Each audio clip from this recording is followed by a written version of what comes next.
Happy Friday, Miami. This is Buy, Sell, Hold Miami, a real estate podcast about what's going on in the South Florida real estate market. I'm Peter Zalewski. I'm a condo consultant, expert witness, founder of the Miami Condo Investing Club. I'm joined here by my partner, my co-host, the real estate advisor over at Compass Real Estate, no one else but Daniel Hernandez. Mr. Hernandez, the last show effectively of the winter buying season. Then we go into summer, heat, humidity, and hurricane warnings.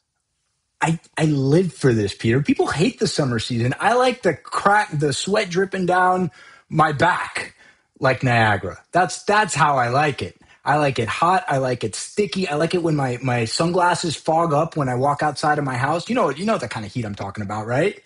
Unfortunately for Absolutely. Although condos, summer's bad for my hair, though. That's the only issue I have. May through October. well, the moisture keeps me cool. It's an evolution thing. It's an evolution thing. Well, hey, folks, Peter, we have a guest today. You can't see him yet. He's a mystery man for now. But I got a little thing, a little 1-2 to say about him, and then maybe you can guess who he is. Maybe you already know who he is. Peter already knows who he is. But then we're gonna bring him on, and we're gonna have a great show today. So when the Allied troops invaded Normandy, our guest, just a wee man at that point, was probably learning how to ride a bicycle, or maybe he was a late bloomer like me and didn't ditch the training wheels until he was like 10. Our guest is a Miami institution. Born in an Orange Grove barn in DeLand, Florida, back in June 1940 to migrant farm worker parents. He worked the fields himself as a kid before a principal pushed him to sit for a Ford Foundation early admissions exam. That got him into Morehouse College, where he graduated class of 61. He served as a naval officer, earned his doctorate, and then in 1972 started a 34-year career at FIU, where he eventually chaired the psychology department until retiring in 2006 as a professor emeritus. But the credentials are just the scaffolding of what our guest is. And that's just a pun because this is a real estate show. What our guest actually is Miami's preeminent chronicler of Black Florida. He wrote Black Miami in the 20th Century, considered the definitive work on the subject, A History of Florida Through Black Eyes, The Beast in Florida, and co-authored the Miami Riot of 1980, Crossing the Bounds. His personal archive holds over 4,000 photographs of Black Florida history, and those are now housed at FIU. After the McDuffie riots, he founded a high school that was later renamed in his honor. In 1996, he founded the Roots in the City, turning Overtown's abandoned lots into working urban farms. And then now, at the supple age of 85, he's suing the President of the United States over a parking lot, which brings us to today. How's that for an intro, Peter? You know who he is? Wow. I am speechless. I am never speechless. I'm speechless. You're speechless? Do you have a guess? Do you have maybe an idea? All right, I'll tell Well, everybody. It's none other than Dr. Professor Marvin Dunn. Let's bring him on, Peter.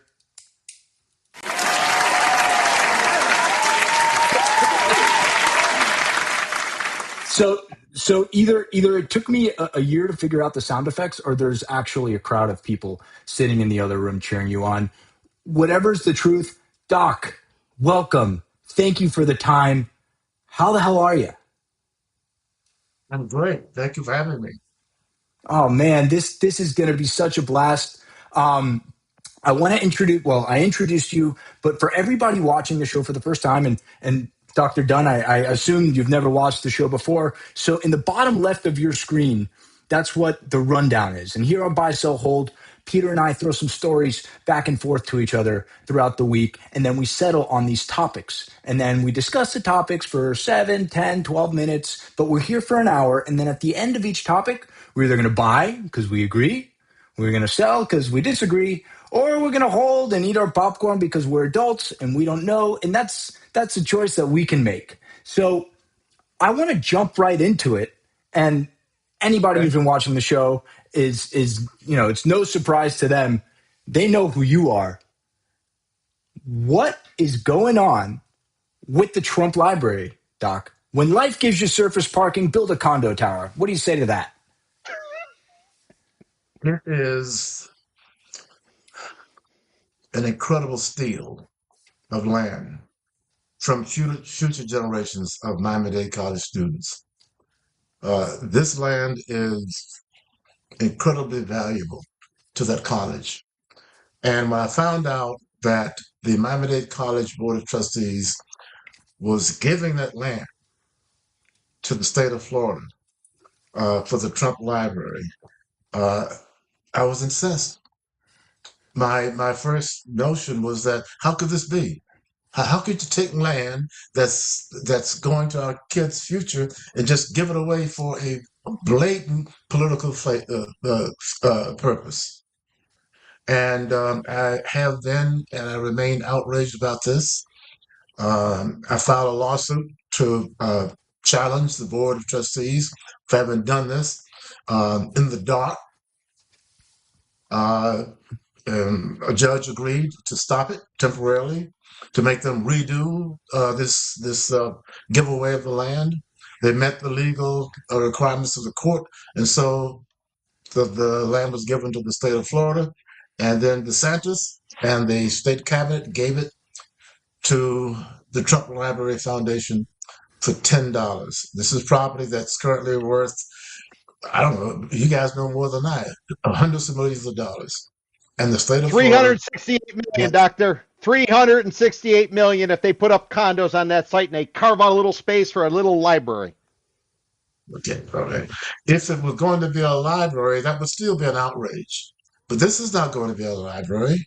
The president himself has said, I don't build libraries. I build hotels. We have him on the record saying that. So this is going to be a luxury hotel with a little corner set aside someplace for a library to just get past the requirements of the law for a presidential library. But it's a rape of the community, just a disgrace. And I have lived here since I was 11 years old. And I may be a Southerner, I may be, not up to speed with what New Yorkers do and how fast they do it. But we don't go for this. This is taken away from our kids. So I'm going on, but my outrage is relentless at this point. I'm determined to stop it. So even though the judge allowed this to proceed, I am now involved in filing another lawsuit. This one will be in federal court. In fact, I just got off the phone with my attorneys a little while ago. We're going to file a constitutional challenge to the president for a violation Wow. of the emolument clause of the Constitution. That lawsuit is being prepared by one of the best law firms here in Miami. And we also have a team working with us in Washington, D.C. To challenge this. We have a number of enrolled Miami-Dade College students as plaintiffs and others in the community who have relevant needs to be seen as plaintiffs, and we will be filing this lawsuit. I thought we might be doing it next week, but it may now be another week or two before we file. So, Professor, let me ask you something.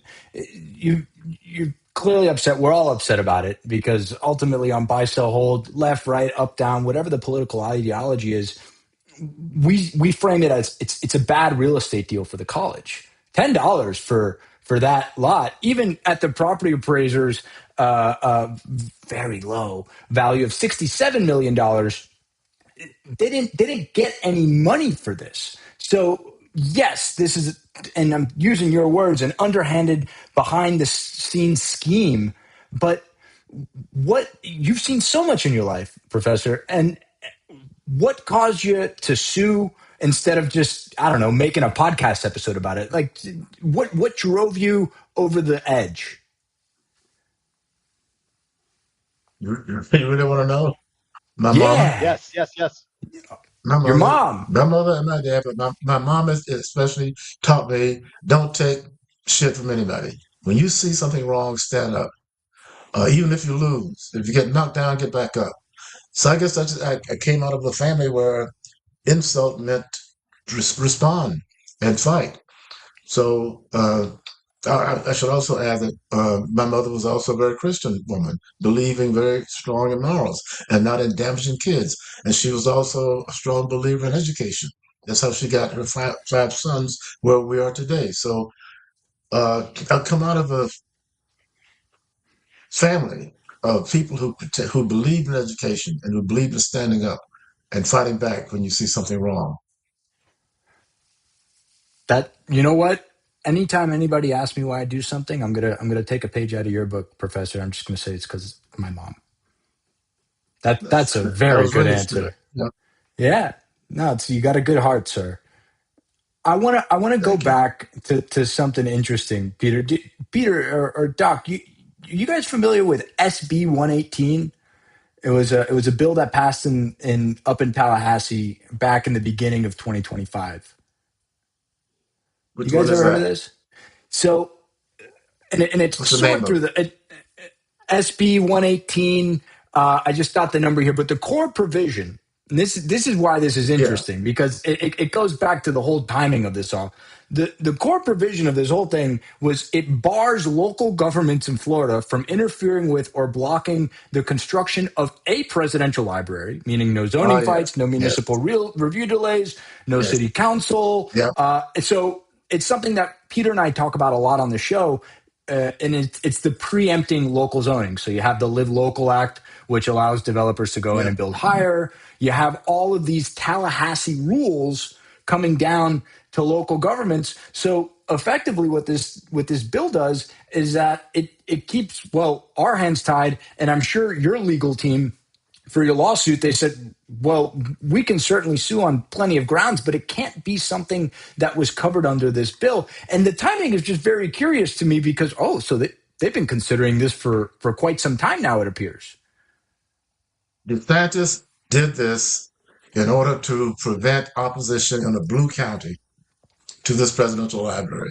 He tried to preempt Dade County in particular, government officials from raising questions about this particular presidential library. So that bill was a preemptive strike to keep local government away from hindering the grand plan for the presidential library. Ah. Peter, you've been a little quiet over there. What do you got to say about all this? You're all for it, right? You love libraries.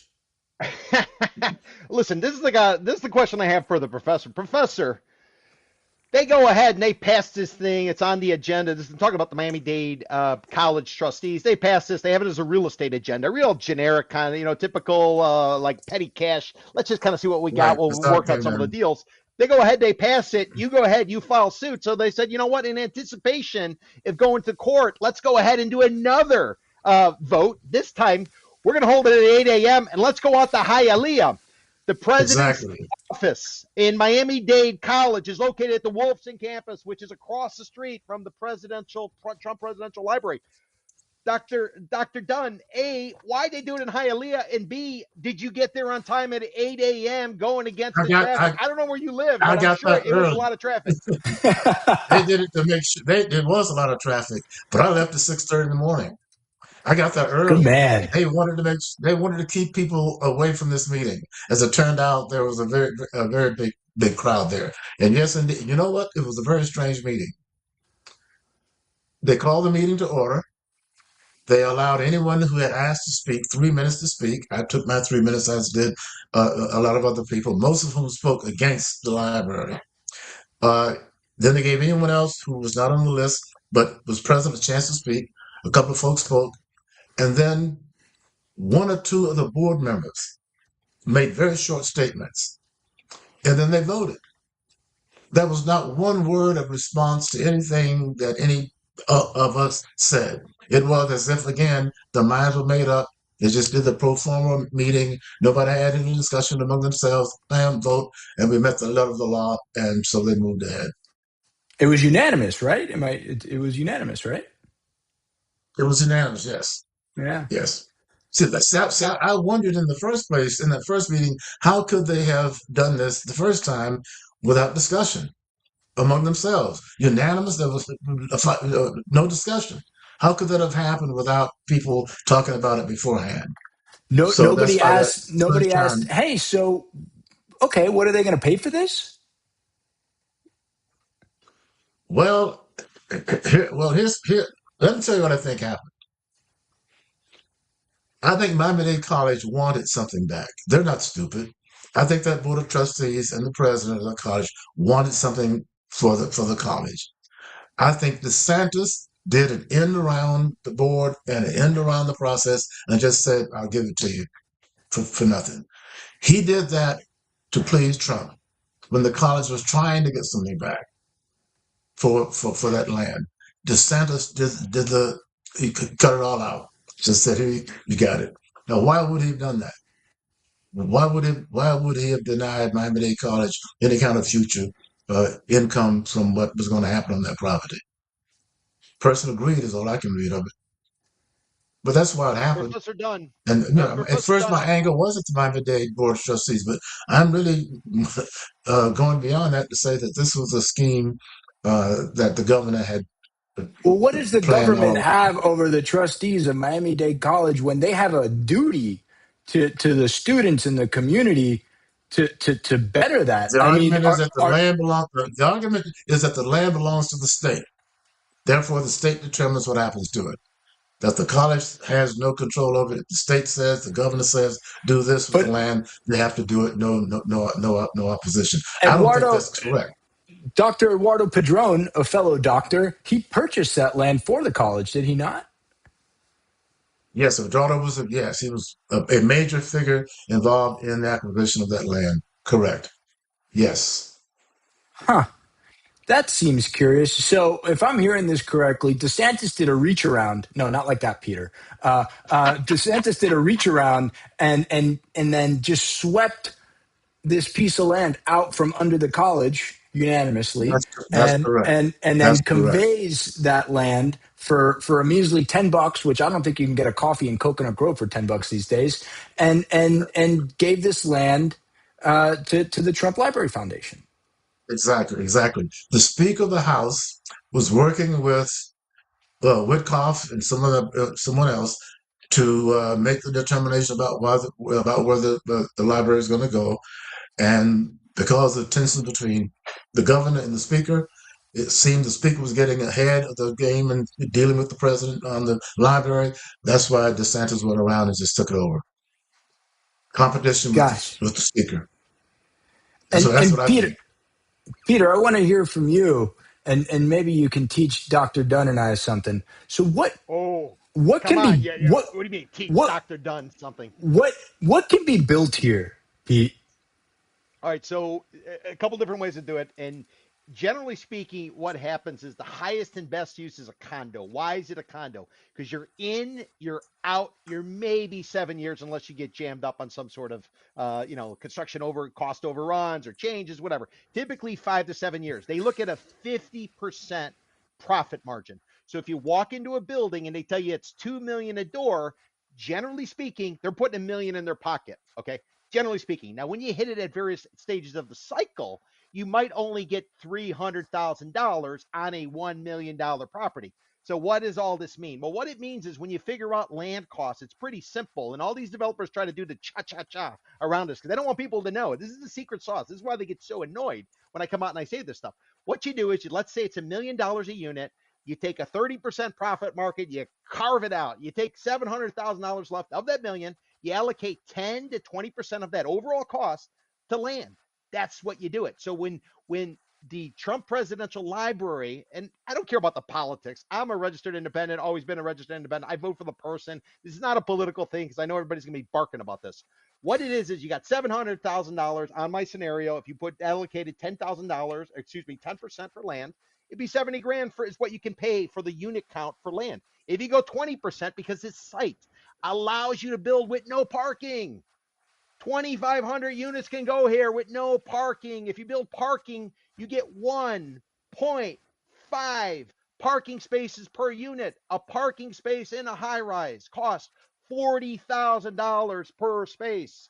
And what does that mean? Does that mean you as a developer are going to sell for less? No, you're going to put more money in your pocket. This is the dream. This is the nirvana of a condo developer because you don't have to build parking because you're so close to the all of the public transportation. This is an You don't absolute have to build sweetheart parking deal. because you have all the public transit around you. The little public You got the transit we Metro have, it's Mover, all around there. Metro Rail, the trolleys, all that type of stuff. This is an absolute dream deal. So then when you pencil out, you say, okay, what can these condos sell for? You put 20 to 25% above what the market is. That's what it is. This is all just real simple math. So when they take it in different directions, they're doing the old cha cha cha, and that's all it is. This is expensive dirt.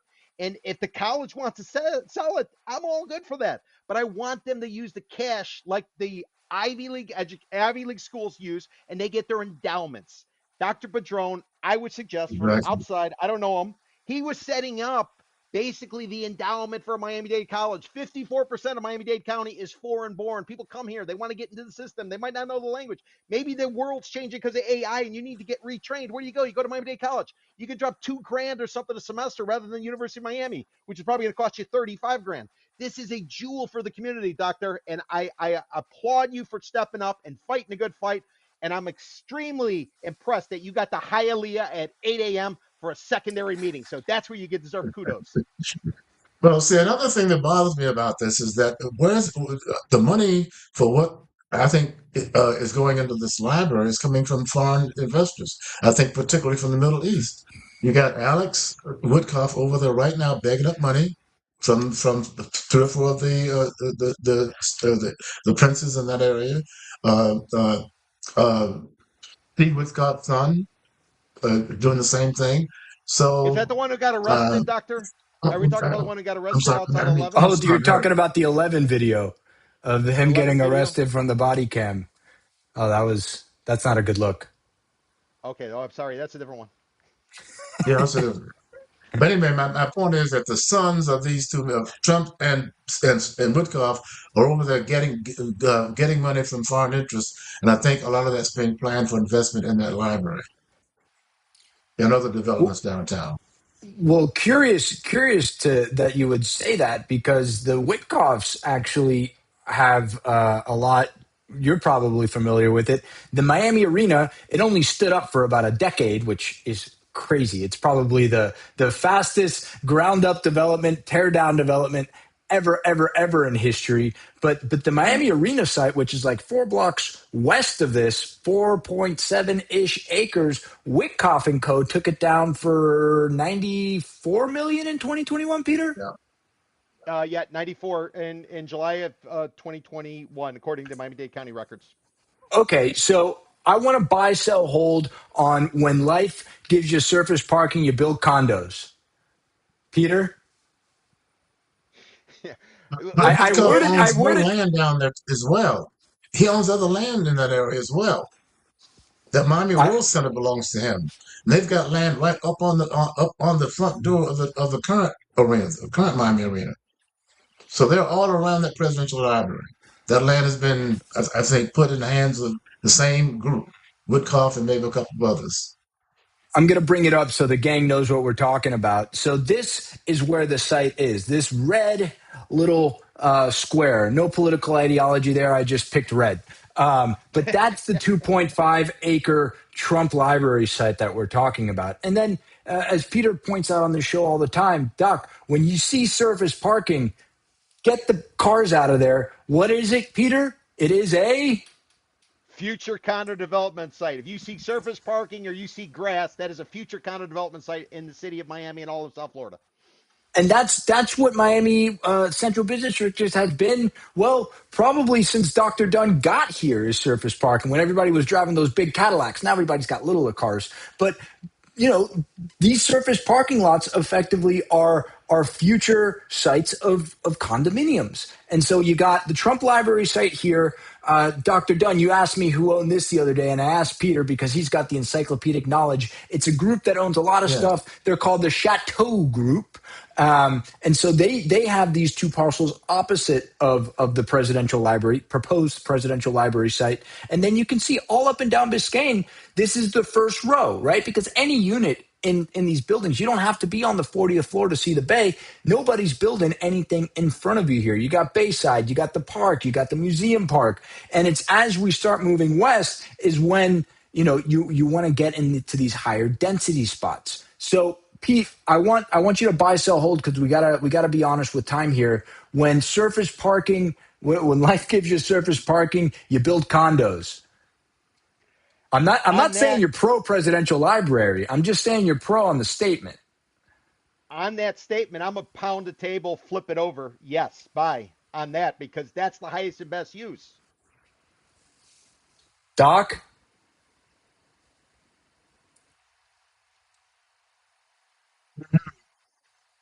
Are you a buy, sell, hold? I framed it. I framed it in a Oh, way just to look at it from a real estate perspective. No matter what, no matter who it is or who's behind it, we're just trying to make the argument that the highest and best use for a surface parking lot is indeed a condo. It does. Forget about this lot. It could be any lot.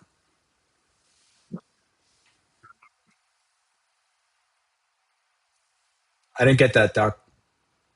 Don, Oh, he's a buy. He's a buy on surface if parking for that's the best condos. use, It is. if that's the question, I'm applying that generally, not to this particular instance, but if generally that gives the best income, then yeah, I would buy, but I wouldn't buy it to Well, displace college students. oh no. That's not what we're discussing here. We would never. Nobody would ever want that.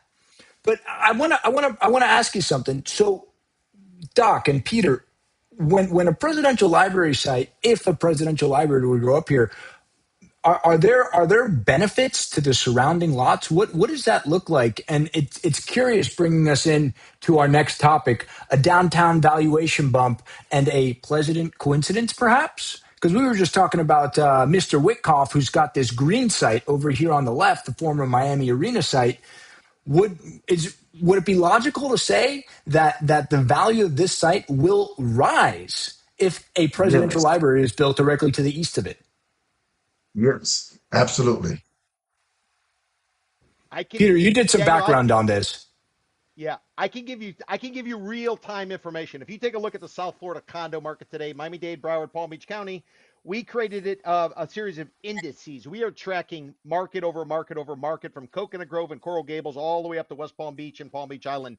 The best performing condo market in all the land, besides Coconut Grove, is going to be West Palm Beach. We are seeing a Oh, Mar-a-Lago effect in West Palm Beach, where what's happening is people are coming in because President Trump spends his weekends at Mar-a-Lago. Most weekends, people are buying up condos all in and around there to be around the power structure. We also have an initiative by Stephen Ross, the guy who owns the Dolphins. Mr. Ross, hopefully you guys made some good picks this year because last few years not so good. But what West Palm Beach condo market's on fire. People are moving in. They're buying these condos. Vanderbilt University is getting ready to come in here, roll on in, set up a campus because of what we would argue is the Mar-a-Lago effect. It's been dramatic. It's been huge. And I asked a rhetorical question. If you got a Trump airport and you got a Trump road going to Mar-a-Lago, what is the library doing in Miami-Dade County? Why couldn't you make a threefer? Have somebody fly into Palm Beach County at the airport, drive on the Trump road, and ultimately go to the library before you go to Mar-a-Lago. I don't understand the disconnect. Am I missing something, Doctor? And you probably would have gave me a C in class if I would have taken But, one of your classes. but well, if Woodcock would not have made money had it been in Mar-a-Lago. ah. So was he on? He came down here. There are recorded instances of him coming down here with Eric Trump, Trump's son, Donald Trump, President Donald Trump's son, That's right. coming down here as early 2025 on a voyage to find a library site. So Yes. if I owned if I paid $94 million, some odd dollars for a 4 or 5 acre site in downtown Miami, I would think it's in my best interest to say, hey, Eric, I suggest we put the Trump library over here. It was never going to be at Mar-a-Lago. It was never going to be at FAU or at FIU. It was always going to be downtown where Woodcock owns land. There was always a plan for that presidential library, downtown Miami, for the reasons that we were discussing. And it was never going to be really a library. It was going to be condos. Now they're saying apartments, but it's going to be condos. So Peter, I took a look at the Witkoff website, and it says that their plan is to put 700 and something rental units on this 4.5 acre site. That seems a tad under ambitious for a site of that size. Well, I should tell you, during the Great Recession, I was working. I was a journalist. I gave up journalism. I went, and then I was working on the buy side. We were using big data to track stuff, and we got a lot of attention. We work with institutional money, Wall Street types, if you will. And that's when the Witkoffs first came to town. They came down in the late 2000s. They were pursuing distressed properties. I think I had conversations with one or two of them just along the way. Never ended up doing any business. They started to kind of dig in and kind of do their thing. So they've been on the ground here for a good 15 years, maybe 20 years, just generally speaking, just to kind of give you kind of context on it. Now, in terms of that site, let's just do some rough math. If you take that piece of dirt, that piece of property, which has a train around it, it's the FEC line, which would go to the port of Miami. Whoops, they hired a consultant. Consultant said, don't call it Port of Miami, call it Port Miami. So I Not the apologize. Facebook. Yeah, not the Facebook. So if you take a look at that site, you're looking at 4.87 acres, coming in about 212,000 square feet. In terms of buildable, we're talking 500 units per acre. President Trump's library site is 1,000 units per acre. What do they have in common? Close to public transportation. Parking spaces cost No 40 parking. grand a spot. This site, no parking requirement. This is a beautiful site. They can put up 2,436 condos. And then if you factor in what Whoa. parking they could have put, they would have been required ballpark. Everything is different. 3,600 parking spaces. Cost of those 3,600 parking spaces at 40 grand, you're looking at over $100 million just in the parking. So you can see these are big numbers. These are Wow. strategic sites. That's probably why the city of Miami and the county, when they built the site for what would become the Miami Arena and the Miami Heat and the Panthers, before they kind of went their separate ways. So, there's a lot of stuff involved there. And remember, too, everybody, this site at one point was proposed to be the Miami Marlins site when they were searching for a location. They also talked about putting in a convention center here. Why? Because you got access to the Bright Line. You got access to the Tri-Rail. You got access to the Metro Rail. So there's a lot of stuff going all in and around here. And if you want to bolster your properties, you bring in a marquee destination. And that's probably what the Trump Presidential Library would serve as. I just don't know. Why did they put the library on that site? Because you got waterfront views over there on Biscayne. No? Yeah, I but think I think that Freedom I think the Freedom Tower has something to do with it as well. Oh, you think I think there's like I think a poke in the bear? you're trying to marry Trump's image as president and all of his greatness with immigrants coming into Cuba and saving them. Just sort of trying to give majesty to Trump and his presidency by putting it next to that very symbolic um, structure to the Cuban American community. So I think it was an attempt to give Trump a glow that he doesn't deserve. Interesting. and So Also, maybe remember not the just state of about money. Florida. Well, they put $23 million into bringing that tower, the Freedom Tower, back up to standard, so that it's now a gorgeous building. The state of Florida, DeSantis, did that, and now with the president's library next to it, I think there's a sense that that somehow or another enhances Trump's reputation as president, particularly with Cuban Americans. Well, he's certainly got a fantastic reputation amongst Cuban Americans here. If you've ever been to Versailles before, they love him there. So I don't think he's got a terrible problem with that. But hey, I guess he can keep on going up. But see, even Cuban Americans that I've talked to, and those indicated in a poll about this issue, did not want that land given away for free.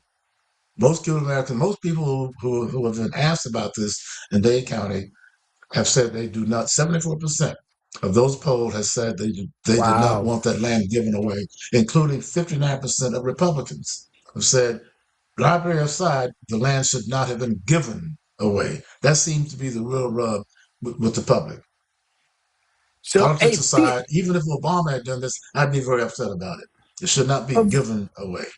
of course, because it's a bad real estate deal. Look, if here's a pointed question. Sorry to put you in the hot seat, Doc, but if the Trump Library Foundation tomorrow came out and said, "Hey, you know what?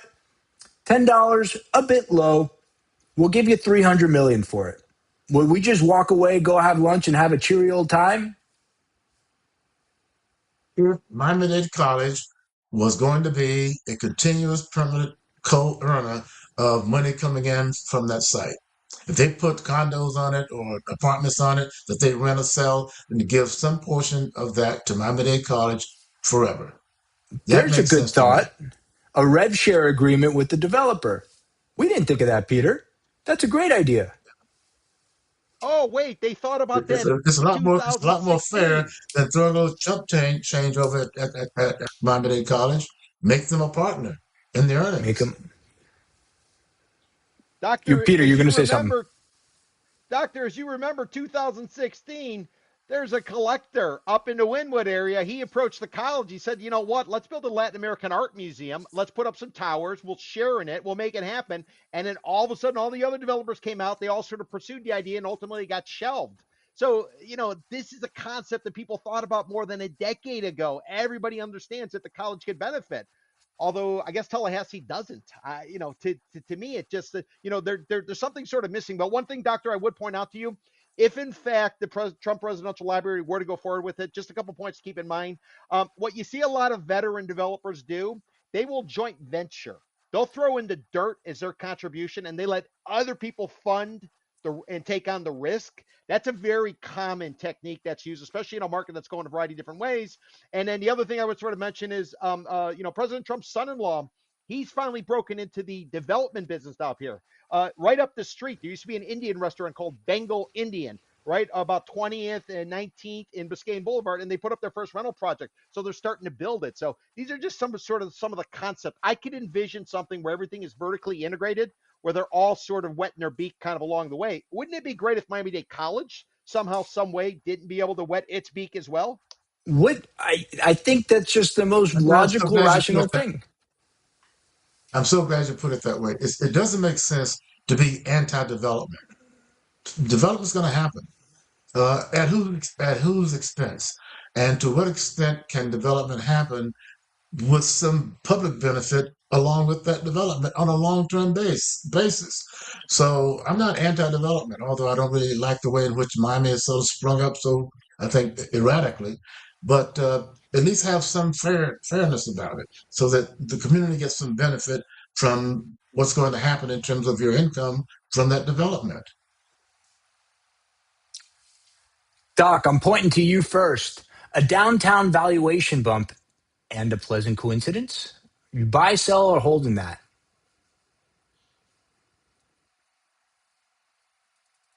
So, question is, Doc, do you think that it is a mere coincidence that Mr. Witkoff has this land here?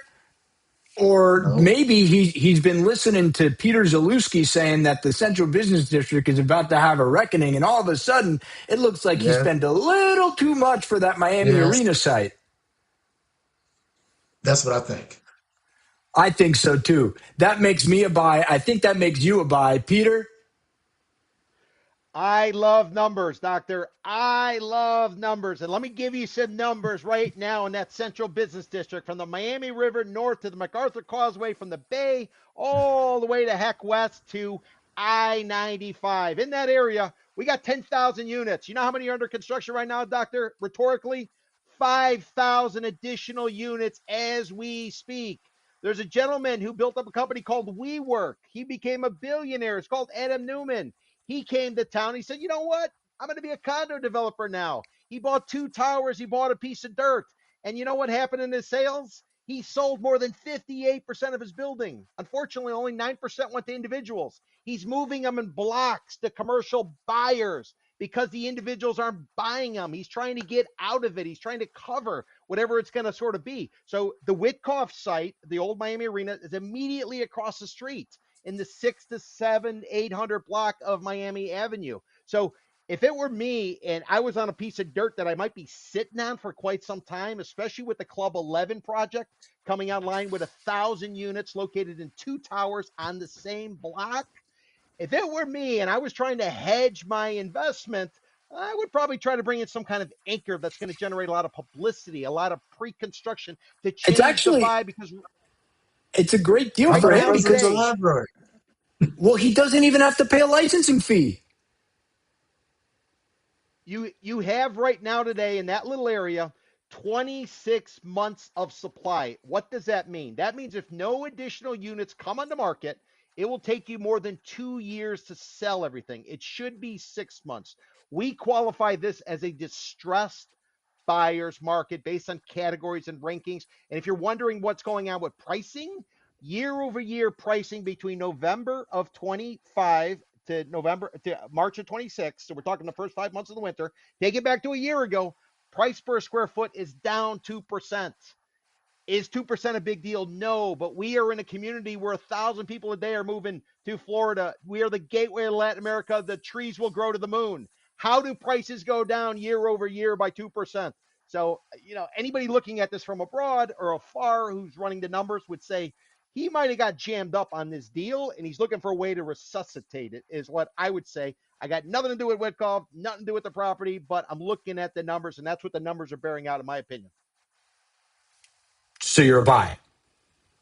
I would be 100% buy. This could be the golden goose to ultimately jumpstart all kinds of real estate speculation. And the point I'm going to make is people push back. You got a guy called Ken Griffin just down the road. He's over I there in the knew Whipple it. Avenue area from Citadel.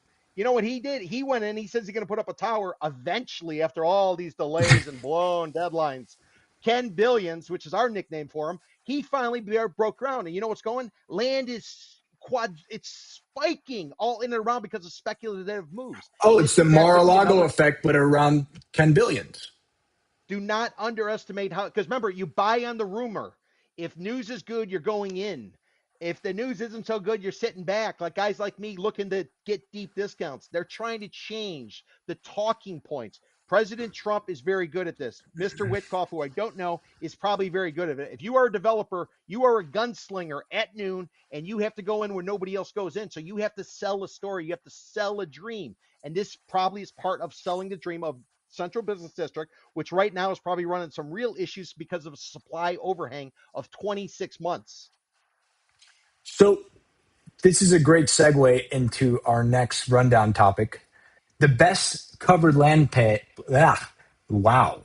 The best covered land play with crops. So maybe Mr. Witkoff should call Dr. Dunn over here. If he needs to cover his land a little bit, hey, maybe some paddle courts, some roach coaches. Those are food trucks in Peter's lexicon. Or you do what Dr. Dunn has done. Wow, it's Dunn has done. I like that. You do what Dr. Dunn has done, and he started this program. And Doc, I want you to tell us all about it. You're taking lots that are delinquent, defunct, just abandoned, and what are you doing with them? Putting in growing food. For the Wow. last 20 years, I've been growing food on any. We started growing food along the expressway embankment. The only land I could do was just started putting in gardens. So over 20 years, I've been putting in temporary gardens because eventually the property gets developed all over Overtown. And my dream, coming back to the Trump Library, was to have that land that they just gave away, those 2.6 acres of land, as an urban farm in downtown Miami that would serve Miami-Dade College students being trained in urban agriculture, urban farming, and a way of growing food that would be given away in Little Havana and Overtown and poor communities. That was my dream for those 2.6 acres of land. And I was working with Miami-Dade College towards that end over some years as they began putting in their own little tiny garden and talking about they sent students to me, to my garden, to my farm in Overtown.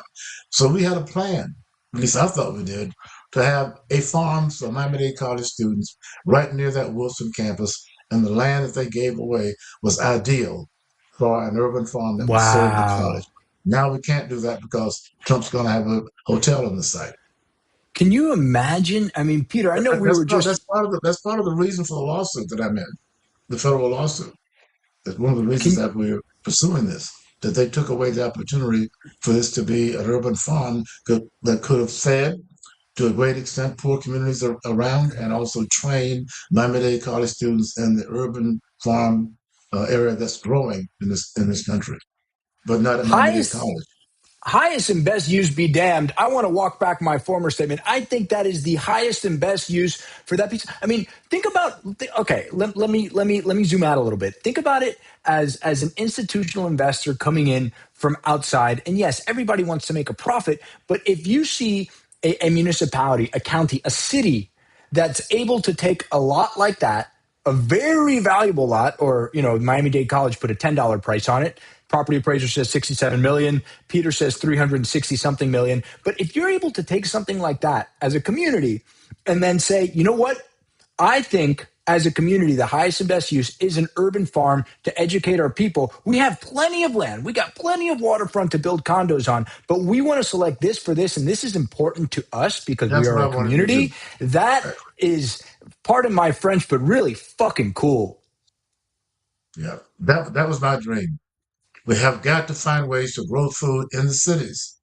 And developers who have land just sitting there, just holding on to it, let us farm it.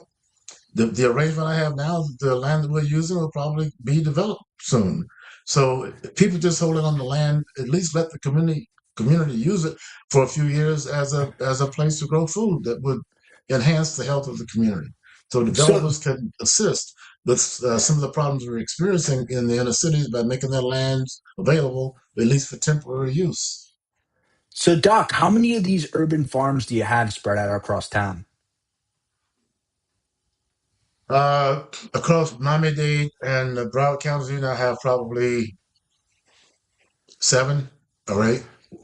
Wow.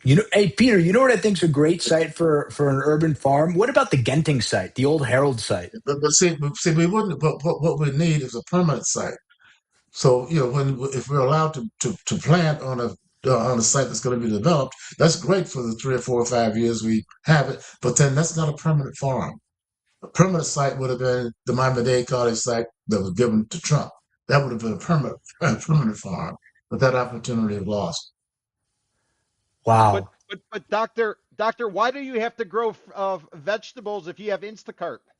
I say that tongue in cheek. I say that tongue in That's cheek. funny. But here's the point I want to make, doctor. City of Miami Beach, they are pivoting. They're getting away from boozing and twerking on police cars, and they're going to what's called a blue zone. Blue zone, you're going to live forever, and they're all into health and fitness and all that type of stuff. Wouldn't that have been a natural as maybe the city of Miami adopts just like Miami Beach has done? That would have been a natural. You would have been, the No, market would no, have been no, no. coming to We're you. we're short-term rental Airbnb, not wellness. Wellness is oh wait, we got wellness on Miami Have, too. have you have you seen my farm in Overtown? Have you seen it? I would It's the love most to. beautiful space. It's the most beautiful space in Overtown. The only place that has grass is on my farm. It's where the cops come for breaks, just to relax. It's a paradise in the core of Overtown. That's what that spot is. It's paradise, and we don't. And it's not fenced. No fence on purpose, so I people can have come seen it. in, sit, and enjoy the farm and the garden and go on about their business. And practically nothing gets stolen. People respect that site as a community. I don't know, beautiful spot for just using it for the purposes that we intend. So that needs to happen on a permanent basis in downtown Miami, and that was my dream for Miami-Dade College and me working together towards that end. Do you find it and I know nothing about agriculture. I kill all my plants. Thank God my wife has a green thumb. But is it easy to grow agriculture in an urban environment like that with the smog and the cars? Is that Oh man, whoa, whoa. What do you think was here before people came? You could grow anything in South Florida. Are you kidding? I mean, just uh, you have everything you need to have beautiful agricultural uh, farms in South Florida. That's what we used to be. Uh, that, that's what that's how the indigenous people lived here. They grew what they needed. That's how the Seminoles survived. They came in, they put in farms, they grew what was needed. The reason the railroad came in was because farming could take place down here below the freeze line. So this area is ripe for agriculture. All the rest of it came later. The tourism, the development, all of that pushed agriculture out. But when my family moved to Miami in 1951, um, uh, there was virtually no development beyond 79th Street. It was just a lot of pasture land up there. Bob Graham's family owned a lot of dairy land up there. So agriculture is easy. I guess I'm answering your question a long way, but this place was meant for growing things. So And give me the land and I can grow rocks. Professor, you just hit on the key point that I was going to get to. Is when I got here in '93, I used to see like cows on dirt in the middle of like industrial areas or right on the Big Bend on the Palmetto. Maybe there's a way, since Tallahassee likes to get involved in everything that's going on in the local government, maybe there's a way that all the fine leaners up in Tallahassee, they actually give you some sort of tax break like people used to get when they kept a number of cows on a site. Why not take some of these agricultural sites while the developers are sitting on it, especially if it's in a down market? Let them use some vegetables, let them use some agriculture, let them do some of that, give them a tax break. And now there's a reason for them to ultimately engage rather than right now being standoffish, putting against hoarding and cutting that area off and dividing the neighborhoods and the communities. Well, believe it or not, the federal government, Department of Agriculture, is supporting urban farms. We're getting support from the federal government. They recognize the importance of urban farming. So it's not exactly an out of the ballpark idea. So things got sort of hung up with the usual budgetary shenanigans in Washington. But even our little urban farm, rural land that we have, is getting some support from the USDA. And if we had a permanent farm of the sort that we could have, if we had that land, we would have support.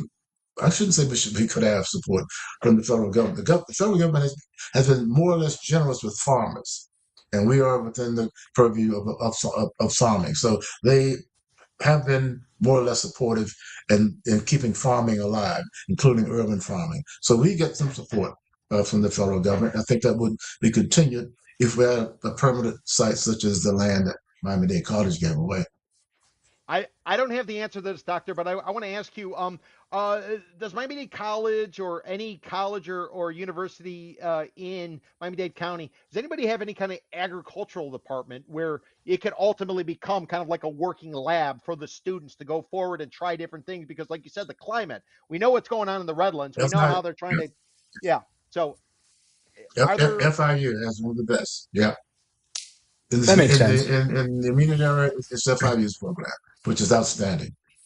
so where's FIU? How come why wasn't the dirt given FIU? I say rhetorically, that could have been a perfect location. They could have got everything going, get people excited about the agriculture going back in, not necessarily using Instacart all the time and learning where your food comes from. I don't understand the disconnect, but maybe maybe I'm not very smart. No, well, nor do I. Hey, Peter, buy, sell, hold on the best covered land play comes with crops. Ooh, I'm going to have to be a sell on that. And this is not a sell on Professor Dunn. Nothing to do with you, Professor. But what makes money in South Florida? It's booze, booze, booze. There was something called Wynwood Yards. They got approval for some to sell booze. They brought in some food trucks, which I used to call roach coaches. They could They grow put up a stage. moonshine. They can make moonshine. You can turn it into a distillery. It doesn't have to be tomatoes and corn. Well, I don't know. Yeah, but can you still do that? I know they were doing that in Wynwood or no, but I Well, they think got I they think got the breweries. agriculture would make sense, but when you can sell booze in this town, I mean, Wynwood Yard was a perfect example. They made a ton of cash because Shakira and others went and performed there, and ultimately until they were able to sell it off. So, I mean, who knows? Maybe the Trump Library people let us or let you, Professor, turn it into agriculture in the meantime, because chances are they're not building anytime soon, given market conditions. For me, the best possible use would be as an urban farm. That's the question. Peter, I'm with Doc on this one. I think you're full of it. I hate your ideas, all of them.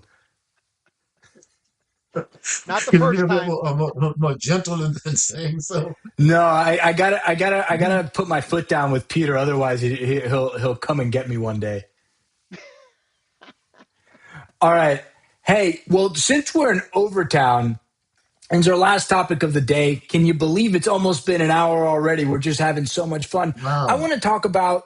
I want to talk about something that they put the name the Underdeck. Officially, the Reverend Edward T. Graham Greenway. And if you don't know what a greenway is, go to Boston where they did the big dig and they took that overpass and they made it a tunnel, and that's like a big linear park. Linear parks are big. Everybody likes a linear park. The Underline is effectively a linear park.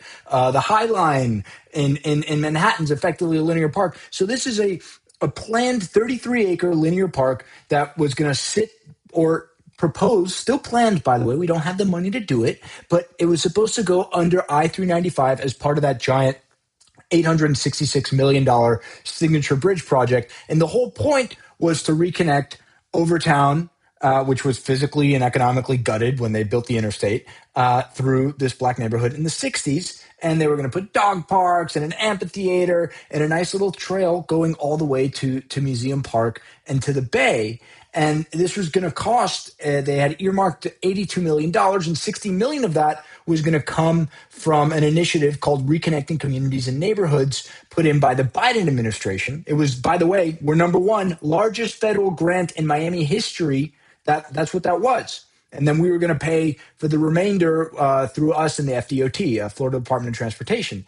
Sounds great, except last August, the U.S. Department of Transportation notified the city of Miami that the $60 million that had been earmarked, DEI initiative. Ciao, see you later. The one big beautiful bill killed it.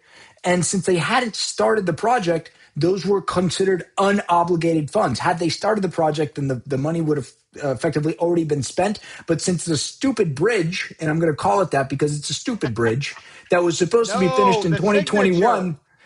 Oh, signature bridge. Smithsonian. I was so close. So even though this bridge was supposed to be done, it's an overland bridge. It doesn't go over water. It's an overland bridge. There's already an overpass there. It was supposed to be finished in 2021, 2024, now 2029. I don't even know how much this thing is going to eventually cost. But this was the undercarriage, as Peter so gleefully said earlier to me. But this underdeck, as they call it, was supposed to be this beautiful park, and now it is no longer. I'm bringing it up on the map so everybody can see, but that's what all of this dirt here that's going to be dirt for the next, several years apparently, but this whole thing from 95 all the way to the bay planned to be a park. And I can't understand why. I mean, I know why, because they say DEI, but Doc, I want to ask you, and this is something that Peter and I, discuss and we ramble about, but since you're on the ground over there, if this is so important to the city of Miami, is it possible that they can still find the money for it? I mean, $60 million is a big funding gap. No. One reason for that is that the amount of political potency in the black community in Overtown is so diminished that there's no political pressure that the What about Overtown Christine community can King? bring. I know we have a commissioner sitting on the city who's black on the city commission, but I think that her relative power is very, very small. We just don't have the people in Overtown now living there who had the intent, involvement, the history of being involved in that community. They've gone or they've died. They moved away. Uh, so even though we have Christine King on the commission, the very makeup of the Overtown community is no longer black. Most of the people living in Overtown now are Hispanic and white. So you don't have the political will to try to fight to save the history and culture of that community because the folks to whom that mattered have left for the most But part. even So even this so, we took Hispanic and whites love parks. So it's not a black white Hispanic thing. It's a, do you want this to turn into parking? well, no, I don't. No, not But you, but but I was speaking to the ether. okay, yeah. But using DEI as a reason to not do it, I still don't get that. I What's the don't. DEI problem? Well, What have they I injected mean, into the argument? to put bluntly, I think it's a racist thing. I think that because it disenfranchised the interstate program, disenfranchised a predominantly black community because that's what Overtown was, and they earmarked this park as a black project, and that's why they pulled the money away. If this would have been going through, you think the shoreline going to Key Biscayne? You think that's going to happen? I bet you it does. I bet you they don't earmark that as a DEI initiative. Well, then they need to rename it because Overtown is not a black community anymore. I'm serious about that. They should just take the black out of it. Just say Overtown. Overtown has lost its blackness. There are a few buildings left, and that's it. A few churches left, and they're dying. So if that's the problem, then just rename it and Well, recognize it's not going to they be. rename everything around here. I mean, we're going wellness now, right, Peter? Yeah, everything is wellness now, doctor. Everybody's talking about wellness. They were talking about crypto bros a couple years back. Now we're talking about wellness. Who knows? Maybe we're going to talk about urban gardens and urban farms in the future, hopefully. Fingers That sort would of be crossed. healthy. Yeah. Doctor, I want to ask you somebody. I've been here 30 years and I see change. This isn't my hometown, but I consider it my hometown because I pretty much as an adult, I've been here. Um, how do you embrace, how do you deal with some of these dramatic changes that we're seeing, especially since 2021, when you didn't have to wear a mask, you could work from home, and Miami Beach allowed you to twerk on a police car on Ocean Drive. The changes have been dramatic. How do you sort of deal with it? You just made a real powerful statement. The fact that Overtown is, it's sort of, it's changed dramatically. Now it's white, it's Hispanic.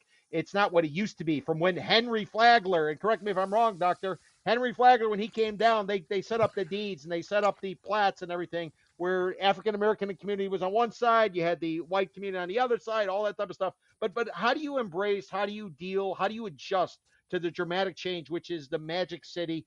Every 10 years, there's a new hustle, there's a new angle, and the stuff we get comfortable with, it's gone. Like the Denny's on 36th Street in Biscayne, gone. The Taco Bell stand, though. Right. I do that by staying around young people. I spend a lot of time around kids, college kids. I spend a lot of time around young folks with hope, with open minds who want to learn and who are learning to love their city. So I'm telling you, we have thousands of young kids who come to that farm or who I take on these tours around Florida with the work that I do. And you cannot help but be hopeful when you're around these high school kids and college kids. There's not the cynicism.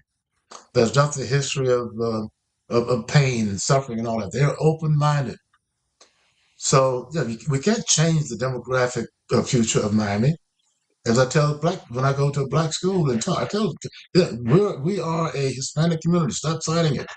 Stop. Learn to speak Spanish. Uh, but it's just important to me to recognize that young people seem not to have the kind of hang-ups that we older people do about the past and the present.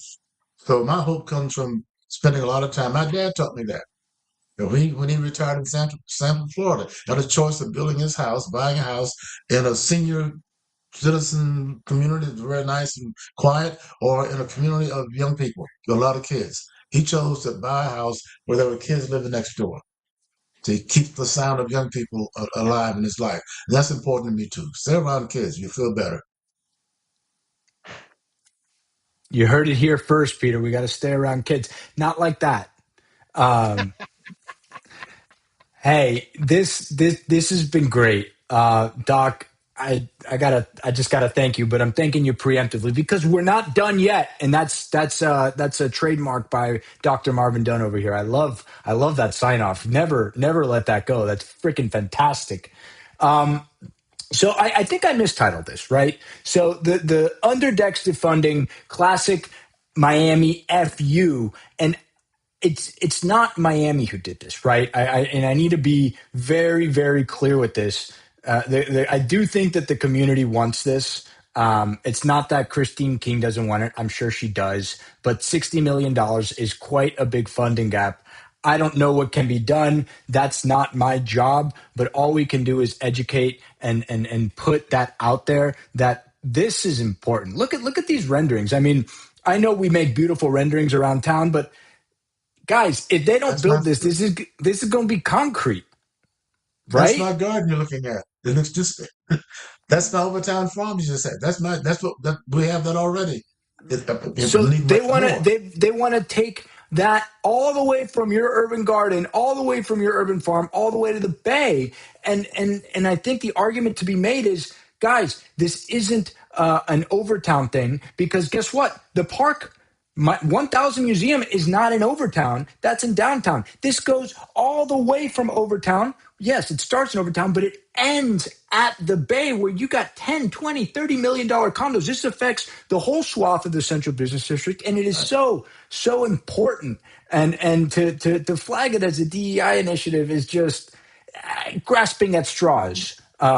Yeah. So I want to buy Totally agree.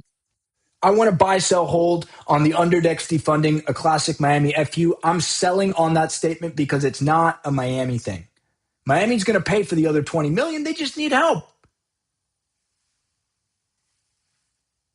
That's my soapbox. Peter? Listen, you know who else benefits from the under deck? I was going to say undercarriage again. The under deck. You know who's going to benefit from it? Gentleman called Mark Roberts, a guy called Michael Simpkins. They're putting up 1,000 units named after They got their their they got that thing on sale for cabaret. 500 million bucks. Don't call her a strip club. Their cabaret, don't call it a strip joint, 11. They got 2 condo towers named after that. They're going north of 1,000 a foot. They got plenty of petty cash sitting around. Mr. Roberts, Mr. Simpkins, dig into that pot of gold, the petty cash you got sitting on the Oh, I side, see what you're and doing. So you're talking about a developer donate it. contribution. Donate it. Yes, they raised it. I drove through there recently. I was in a car going through there recently. It is spectacular. The fact that they were able to elevate it so much. Now it's got a real cool vibe. It's fun. So why can't the boys at 11? Come on, boys. Mr. Simpkin, Mr. Roberts, you guys are all excited about how successful your 11 is and everything else you're doing. Pull out some cash like Mr. Brilliance, Ken Griffin Wow. did over on the Coconut Grove area. Why aren't these guys contributing back to society? What are they doing with their cash? How many more condo buildings are you going to build? The market's going to hell. Maybe they're conserving their money because they're not necessarily sure how it's going to play out. But I No, think they're they're on the the ones that cell need to step block. up. Well, and there you go. Well, tell me it's not going to help them sell their dirt if, in fact, they were to go forward and help to improve this thing. Let the Well, then community they take wouldn't over. sell But the if the dirt. feds, but if the feds are dropping us, there's plenty of money down here. We all went through this great boom. The trees grow to the moon. 1,000 people a day. Gateway to Latin America. All the Chamber of Commerce stuff. Pull out some of that cash, boys, and start making it rain. And turn the overtown, overdeck, or underdeck, or undercarriage, whatever the hell it's called. Turn it into something. which would Buy, which would help over time and the I entire community. It would be very, very much helpful to the community. absolutely look at all these little old ladies and little old men, and some of them are young. They're not all old in West Coconut Grove who have been sitting on their properties since the 60s, 70s. Shit, if you bought 20 years ago in West Grove, you're making gobs of money. Overtown could have that. Overtown could have multi-million dollar single family home properties because developers will want to go in, but this needs to happen, right? Because Overtown doesn't have the front water views like the proposed Trump library would have. It has to have something around it. And there's been a lot of great initiatives in Overtown. Like we're really close to the Lotus House folks, and they're trying, but there needs to be more. Um, Dr. Dunn, buy, sell, hold on the underdex defunding a classic Miami FU. Yes. It is a classic Miami FU. You heard it here from the professor, and he is a professor, guys. So I don't know what the hell I'm talking about. Peter?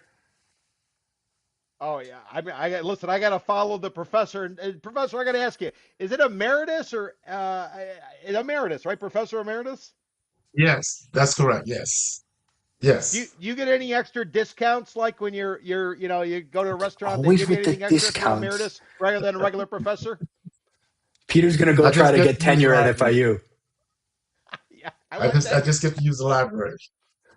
Oh, okay, that's it.